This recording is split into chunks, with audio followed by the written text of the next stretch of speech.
So, with All-Star festivities going on, of course, for yesterday and today and all throughout the rest of this weekend, and joining me live here via the Global Satellite Network presented by StreamYard, Chris Micieli from Locked On Avalanche. So, all right, All-Star festivities, there's nothing like it, right? We love this kind of stuff, and this year being in South Florida, I was there at the festivities last year when it was in Vegas, and I thought, this is absolutely fun. It's entertaining, and everybody gets a chance to really meet the stars, see what they showcase on a daily basis in the NHL. But here's one question, though, that I do want to ask before we dive deep into the Avalanche. So I came across a post about the views right now in the NHL. It's not looking great. It dropped down 22%. I know with the change from the NBC to Turner Sports now on a 7-year deal, you got ESPN Plus, you got all the scoops, every single one of like legends like Wayne Gretzky and Mark Messier and so many others showcasing it. How do you kind of like seen this whole thing when the deal went down? I mean, is this going to be something at some point that's going to benefit the NHL, or do you kind of see this taking a different route? So I think you have to take that number kind of with a grain of salt, actually. And I'm not going to like use this as an excuse, but it's an excuse, and it's kind of a legitimate one. So everybody's kind of focusing on that, it's gone down in year two. Well, one major thing that's happening that didn't happen in year one of this deal with ESPN and TNT is ESPN didn't put a hockey game on the same time as Sunday Night Football.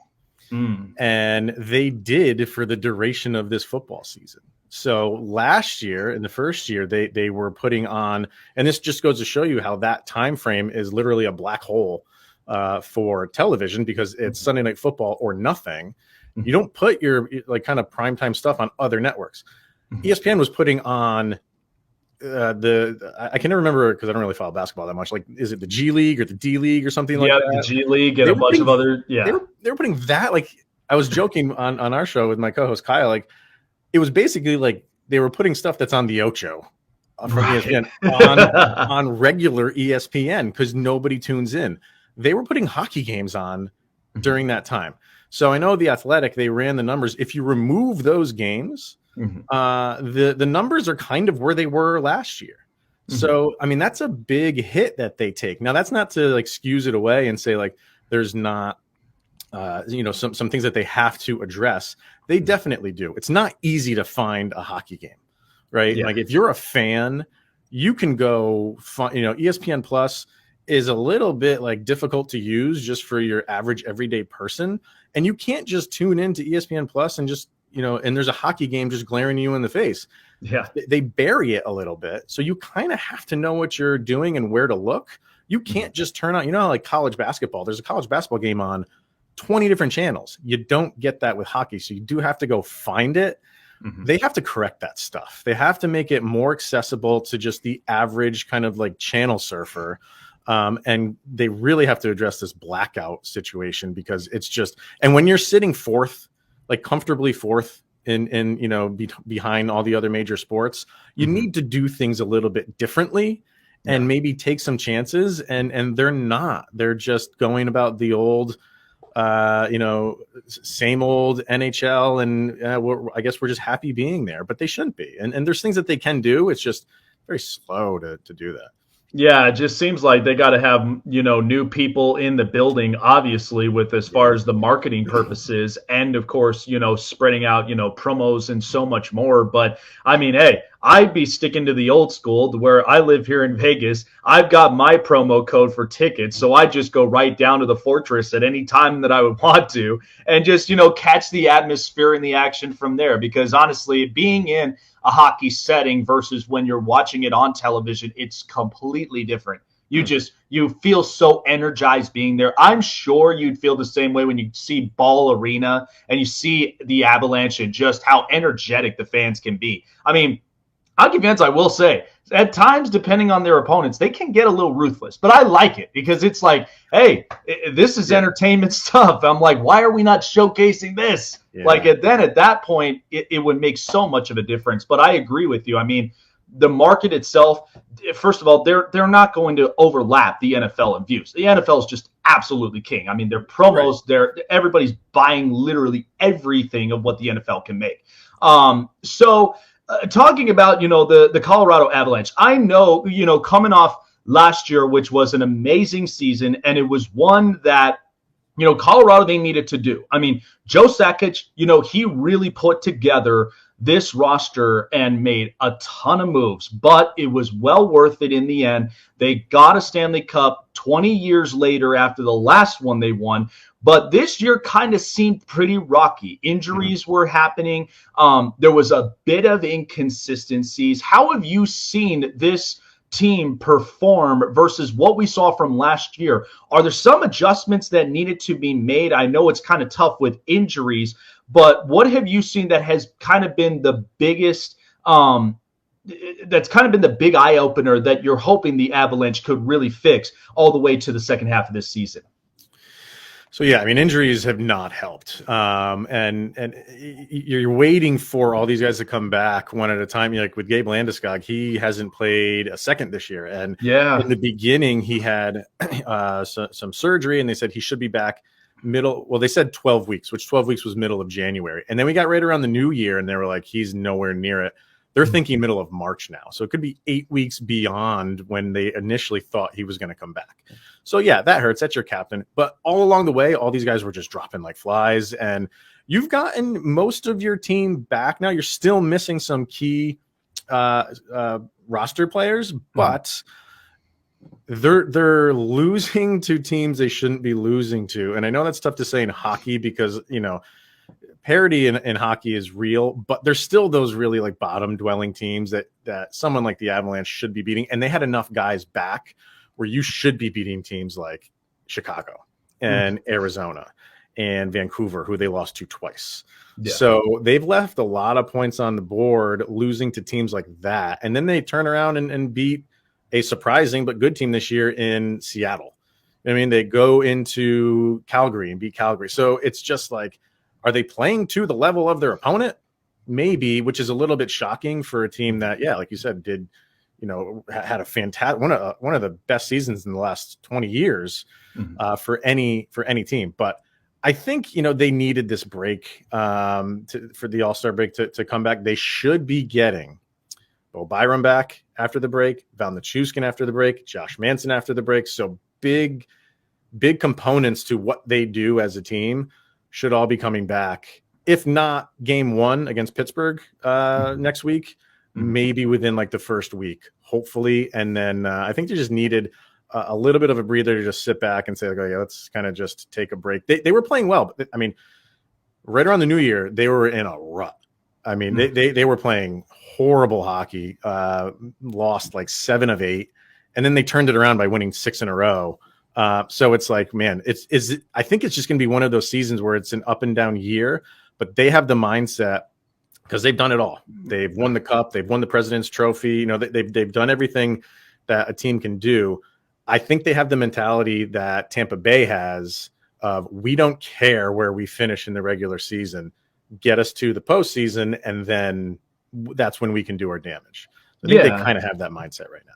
Yeah, and it's a real good mindset because obviously you want to punch your ticket into the playoffs, which is the first step. And then the next of it is obviously the availability of all the key and star players as well, because you want to have your best frontline guys there, attacking the net and putting a lot of pressure on opposing goaltenders. But at the same time, you got to have the right defenders to defend your goaltender and give them a lot of supports to, at the very least, start back up the offense and really spread around the ice. So it was interesting this year because you transitioned from, having Darcy Kemper as your netminder last year, winning it all, and then this year transitioning to going to Alexander Georgiev. Have you seen a bit of a change in the goaltending position since that transition? Like, what have you seen out of Georgiev this year that you kind of see some real good positives with this team?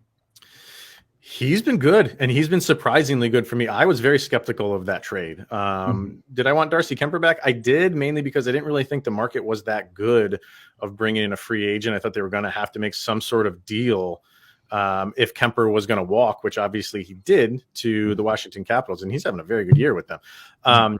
I wasn't a big supporter of the deal for Georgiev because I didn't really think that he looked all that great in New York. And everything you heard about him was he was good when he was given, multiple games in a row and kind of got into a flow of a starting goalie, which he was never going to be in New York with Igor Shesterkin there.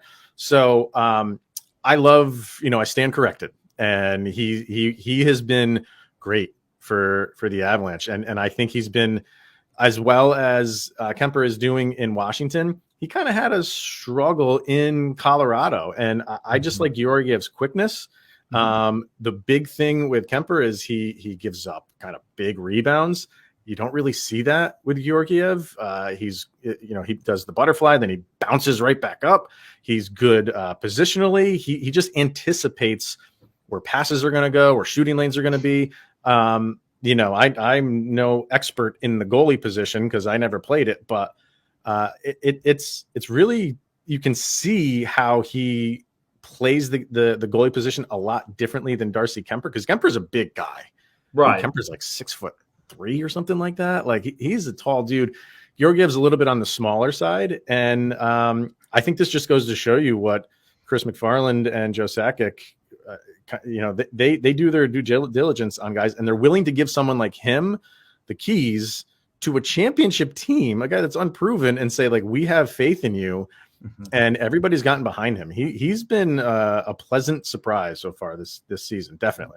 Yeah, it's kind of interesting because I almost want to revert back to when Philip Grubauer came into Colorado out of Washington, because, of course, Braden Holtby was catching fire. Washington was kind of, rolling on this train, and then in comes Grubauer, and next thing you know, he's playing, to close to the elite level and, really getting comfortable in it. So I feel like, Georgiev, really a big surprise. But, it honestly doesn't feel like a surprise to me because of just the mentality Colorado has. So anybody that's coming into it, there's an agenda, there's an assignment, and that's where you're going with the flow of how this chemistry is working with this team. So all of these guys like Mikko Rantanen, Gabriel Landeskog, Nathan MacKinnon, and Cale Makar, and a lot of these guys, I mean, this just proves this young core has just looking like its absolute dominant selves. I mean, we've watched Tampa with Steven Stamkos, Nikita Kucherov, and Braden Point, and several others. This young core, I mean, it's really just taken the NHL by storm. And, looking at Joe Sakic and a lot of the guys in the front office, I mean, seeing their talents and seeing a lot of these youngsters, I mean, this is proven to be, this is going to be the young core that's just going to be riding through this ship, maybe 5+ years, right? Yeah. Mikko Rantanen, after this year, I think only has 1 or 2 years left on his current deal. So his is, I mean, it's not, tomorrow that they have to address this, but he's the first one of their big core that they're going to have to address. But they've locked up Nathan MacKinnon. Obviously, his big contract goes into effect next year. They've locked up Cale Makar. Yeah, Mikko Rantanen. The juice of their team is under contract. Yeah. And, if you go to their cap friendly page, there's a lot of guys that have signed for next year. And I feel like that's fine for them. They feel like, okay, we'll mix and match kind of like the depth pieces when we need to. But as long as we got Mikko Rantanen, Cale Makar, Gabe Landeskog, who he signed a deal a couple years ago too. He's under contract. As long as we have those guys, we're in it. And we can piece things here and there for our bottom six guys, and we'll be fine. I think it's a little bit of a risk, but I mean, they kind of look at this like, okay, look at what Pittsburgh's done. As long as you have Sidney Crosby, Malgin there, like you're okay. And guys will want to come to you. Free agents will want to come to you and sign to play with those guys. And now that you have that Stanley Cup in your back pocket, you can market that to free agents. So I'm not saying it's like a destination Colorado for a lot of free agents, but it's more appealing than it was, say, 4 or 5 years ago when they had that dumpster fire of a season and nobody wanted to go there. But they kept guys intact. Matt Duchene's the only one who wanted to walk. I think he's regretting that now. And I mean, the future for this team looks bright. They might not be the best team year in and year out because of maybe, injuries like this year and some depth pieces made that you never know if those are going to pan out. Right. So sometimes they will, sometimes they won't, but they will always be in the hunt. And I think as a fan base, you're feeling pretty good about the next, 7 years plus. It's a good feeling just knowing that you are going to be in it year in and year out. Yeah. And I mean, it does bring me to my next question too, because it is interesting because seeing this team, I mean, it's a young core. It's a team that's really has developed and shaped into its own, into its own strengths. And not to mention too, I mean, like we said, the transitioning from Darcy Kemper to Alexander Georgiev. And now, seeing that it's like you bring these players in, they look completely different than what they were when we previously saw them in their different teams. And then it's like they really do mesh into it. So I think that's a good selling pitch as well to a lot of these free agents coming into Colorado. So now we know the trade deadline is coming in close. And we know there's going to be some active movements. We just saw one not too long ago. Bo Horvat is now with the Islanders out of Vancouver. I feel like this is a real good fresh start for him because, New York, they needed something after they lost Jordan Eberle to the expansion draft, and we knew they lost their big-time elite scorer. So what are you hearing out of Colorado media right now? That is there a potential possibility where they may make a move, or do they kind of sit tight knowing that Nichushkin, Manson, and a couple of these guys, they're going to be coming back from injury? Because I know, from the change of the lineup, no more Nazem Kadri and no Andre Burakovsky, and that's going to be a little different. So could there maybe something in the works?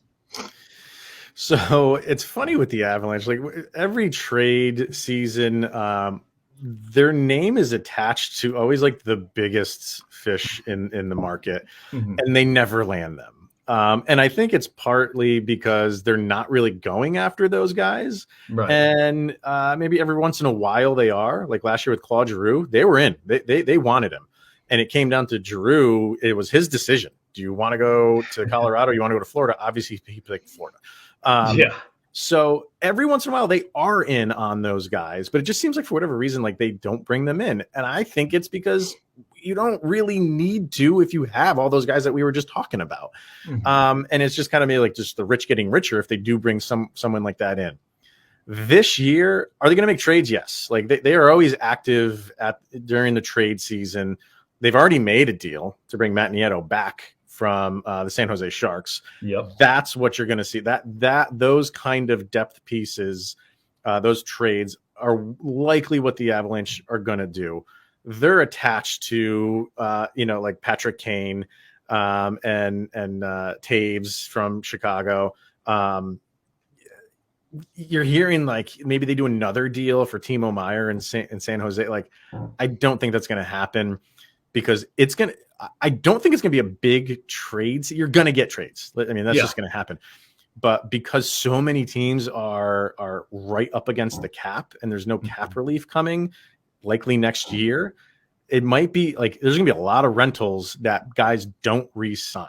That because they just don't have the space. And with the cap going up maybe $1 million next year, you can't fit this $7-8+ million guy to re-sign him long term. I don't know. Like I do think the Avs will make some deals, but it's not going to be maybe the biggest name that they can bring in that they're attached to is like Sean Monahan from Montreal. Me personally, on a selfish level, and they have no need for him. I just love Shane Gostisbehere on Arizona, but they don't really need another defender right now. If like Josh Manson was going to be out for the duration of the season, maybe they do that deal. But I think for the Avalanche, fans are going to be a little bit disappointed because I don't feel like the big name that you're seeing on the marquees and stuff like that, I don't feel are coming to Colorado right now. Yeah, and you kind of have a feeling. I mean, and I know fans, they're going to feel how they're going to feel, but at the same time, they're not the ones that are in, the front office behind closed doors, because I'm sure there's always frustration no matter what the team. There's frustration because of the fact of just the cap flexibility and the fact that they can't bring in a lot of the guys. And it's funny you mentioned that, because of course the first name thought that I would have thought of for rental player, Brock Besser. He's going to be rental before he even goes and gets a contract, because he's been fighting this with Vancouver now for the last couple of years. And then Bo Horvat's gone. So it's like, do they really now invest in it, or is he going to get shipped off and then he's going to go and sign a contract elsewhere for long term? I mean, that's usually how it would be for rental players. But yeah, it's going to be really, really strange yet really interesting. But quick thing before we let you go. So we know, I always love this every year, and I've voiced out in this the last couple of years. And for me, I'm a diehard Golden Knights fan. I've seen this for any other team. January, February, and March are always the hardest months, because going into April, May, that is where you really got to prove yourself in the Stanley Cup playoffs. Mm-hmm. So have there been any teams you kept a close eye on that if the Avalanche do square off against in the Western Conference? Now, we know the Central has been getting really competitive with the last couple of teams now, but is there some teams right now that you're kind of feeling this might be our tough competition? Well, yeah, I mean, Vegas, definitely. I don't know where they stand. I mean, I think that's a big hit from them with Stone. I mean, are they saying he is definitely out for the year? They haven't said that, They said he's out indefinitely after that back surgery. Yeah. But right now, the only reason of that is it's lighting the chair on fire for Kelly McCrimmon. Like he's kind of on thin ice at this point, because right now the offense is inconsistent, and it has been inconsistent in the last 5 seasons, and it's drove me nuts. Yeah. But it's like I just you either got to figure this out, because I said this before. I was like, look, Matt Hoffman took a 1-year deal and it was cheap.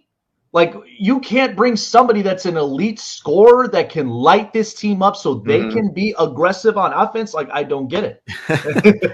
Yeah, but they're if they're there, which you expect them to be, I think they obviously they're a difficult out, right? So I'll give you like 2 other teams, one from the Pacific, one from the Central.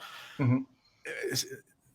And it's odd saying this in year 2 for Seattle, but when you have those upstart teams that maybe weren't expected to be in the position that they are and have nothing to play. I don't want to say nothing to play for. They just don't have the monkey on their back. They can go into the playoffs and like, we're just playing with house money, right? And nobody's expecting, even though if we do finish number 1 in the division, or even if we just make it by a wild card, nobody's expecting much from them. I think their goaltending is going to hurt them. They can score with anybody, but if their goaltending can hang up and hold up, you might have a little bit of a problem getting them out. And the other one in the Central is Winnipeg.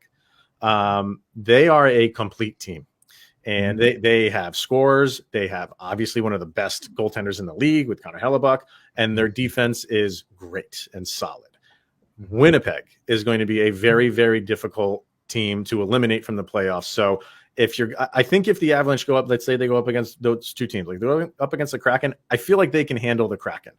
I feel like they have the goaltending to do it. They have the defense to do that. They can kind of tamper that offensive ability that they have. Winnipeg is a complete team from top to bottom.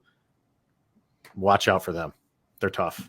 Yeah, I've watched Connor Hellebuck up front and in person, and that kid is a stud. And and Winnipeg plays hard. Like when I seen them against the Knights, when the Knights won in overtime, that was a hard game. But it was so much entertainment, because I'm getting clashes on both sides, but I'm watching Hellebuck just make ridiculous stops that no other goaltender in this league could literally do. But it's why he's the best for a reason. And I've said it, like Winnipeg, that is their heartbeat, is Connor Hellebuck, because without him, then they become completely irrelevant. You're hoping Mark Scheifele becomes red hot and all the rest of it. But yeah, I think those would definitely be tough teams. And it's really interesting, though, with Seattle. But I did say during the expansion, their focus was defense. Knowing a lot of the people they drafted, and then they get Jordan Eberle and a couple offensive guys. I mean, Matt Beniers, he's looking like a complete stud out of Michigan. And then you watch Jared McCann. So they're building that core. It's not quite solid yet, but it is to a point where they are going to get competitive. So, yeah, I think those are some pretty aggressive and pretty interesting teams for sure. Yep. Well, Chris, I appreciate you jumping on by. Where can people find you for everything Colorado Avalanche? We're all over social media on Twitter, LOPN_Avalanche. Locked on Avalanche. On Instagram, what Twitter is LOPN. I don't know if I messed that up. Twitter is LOPN_Avalanche. Instagram, just Locked on Avalanche, and our YouTube channel as well. Just search Locked on Avalanche and subscribe to that.